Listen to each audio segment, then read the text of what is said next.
Hi friends, welcome to Telugu defence news. Trump Panama canal మీద ఒక సంచలన వ్యాఖ్య చేశాడు. పనామా ఈ కెనాల్ నుండి వెళ్తున్న షిప్స్కి చాలా ఎక్కువ ప్రైజులని ఛార్జ్ చేస్తుంది. అమెరికన్ షిప్స్కి ఈ ఛార్జీలు తగ్గించకపోతే పనామాపై దండయాత్ర చేసి ఆ కెనాల్ని తిరిగి కంట్రోల్లో తీసుకుంటామని ఓపెన్గా బెదిరిస్తున్నాడు. ఇక్కడ తిరిగి దక్కించుకోవడం ఏంటంటే ఫస్ట్ ఈ కెనాల్ గురించి తెలుసుకోవాలి. ఒకప్పుడు నార్త్ అమెరికాకి సౌత్ అమెరికాకి మధ్య ఎలాంటి నీటి మార్గం ఉండేది కాదు. ఒక పక్క పసిఫిక్ ఓషన్, ఇంకో పక్క అట్లాంటిక్ ఓషన్ ఉన్నాయి. ఒక పక్క నుండి ఇంకో పక్కకు వెళ్ళాలంటే చుట్టూ తిరిగి వెళ్ళాలి. దీనివల్ల కమర్షియల్ షిప్స్కే కాకుండా అమెరికన్ వార్ షిప్స్కి కూడా ఇబ్బంది అయింది. అందుకని అమెరికా ల్యాండ్ వెడల్పు బాగా తక్కువగా ఉన్న ప్లేస్ని ఎంచుకొని దాన్ని తవ్వి నీటి మార్గం ఏర్పాటు చేయాలని చూసింది. దానికి ఇప్పుడు పనామా కెనాల్గా పిలుస్తున్న ప్రాంతం బాగా అనుకూలంగా అనిపించింది. అయితే అప్పట్లో ఈ పనామా మొత్తం కూడా కొలంబియాలో భాగం. కొలంబియా దానికి ఒప్పుకోలేదు. అయితే పనామా ప్రజలు స్వతంత్రం కోసం పోరాడుతుండగా అమెరికా మిలిటరీ ఫోర్స్ని పంపి పనామాకి స్వతంత్రం ఇప్పించింది. అలా 1903లో పనామా దేశం ఏర్పడింది. కొత్త గవర్నమెంట్ ఈ ప్రాజెక్టుకి ఒప్పుకోగా బదులుగా అమెరికా పర్మిషన్ ఇచ్చినందుకు ఇంత, ప్రతి సంవత్సరం ఇంత ఇస్తామని అగ్రిమెంట్ మీద సైన్ చేసింది. ఆ కెనాల్ని డెవలప్ చేసి కంట్రోల్లో ఉంచుకుంది.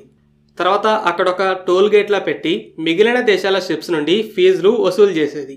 అయితే అలా చాలా సంవత్సరాలు గడిచాక పనామా ప్రజలు అది మన భూభాగం, కెనాల్ మన కంట్రోల్లోనే ఉండాలని ప్రొటెస్టులు చేశారు.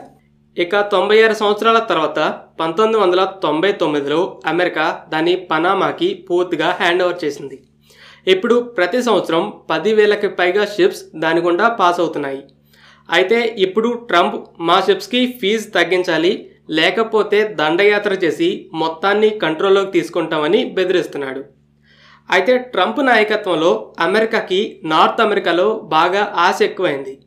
ట్రంప్ డెన్మార్క్లో భాగమైన గ్రీన్లాండ్ని అమ్మవని డెన్మార్క్ని కూడా అడుగుతున్నాడు. ఇంకో పక్క కెనడాని కూడా 51వ రాష్ట్రంగా కలిసిపోండి, మీకు అమెరికా సెక్యూరిటీ ఉంటుందని కెనడా ప్రజల్ని రెచ్చగొడుతూ ట్రూడోని కెనడా స్టేట్కి గవర్నర్గా ఉందిగానని చెప్తున్నాడు. ఇక్కడ కెనడా, డెన్మార్క్లు నేటో దేశాలు. దీనివల్ల సామరస్యంగా అడుగుతున్నాడు. కానీ ఇక సౌతర్న్ బోర్డర్లోకి వెళ్తే బోర్డర్లో ఉన్న మెక్సికోతో కూడా వివాదాలున్నాయి. మెక్సికోలో ఉన్న క్యాటెల్ అనే క్రిమినల్ ఆర్గనైజేషన్స్ అనేవి ఆ దేశంలో షాడో గవర్నమెంట్స్గా ఉన్నాయి. అంటే కొన్ని ప్రాంతాలని ఇండైరెక్ట్గా కంట్రోల్ చేస్తున్నాయి. వీళ్ళు అమెరికాలో కూడా డ్రగ్స్, కిడ్నాప్స్ లాంటి యాక్టివిటీస్ని జరుపుతున్నారు. అయితే ట్రంప్ మెక్సికోలోకి మిలిటరీ ఫోర్స్ని పంపి వాళ్ళందరినీ అంతం చేయాలని చూస్తున్నాడు. ఇప్పుడు పనామాని కూడా ఇలా బెదిరిస్తున్నాడు.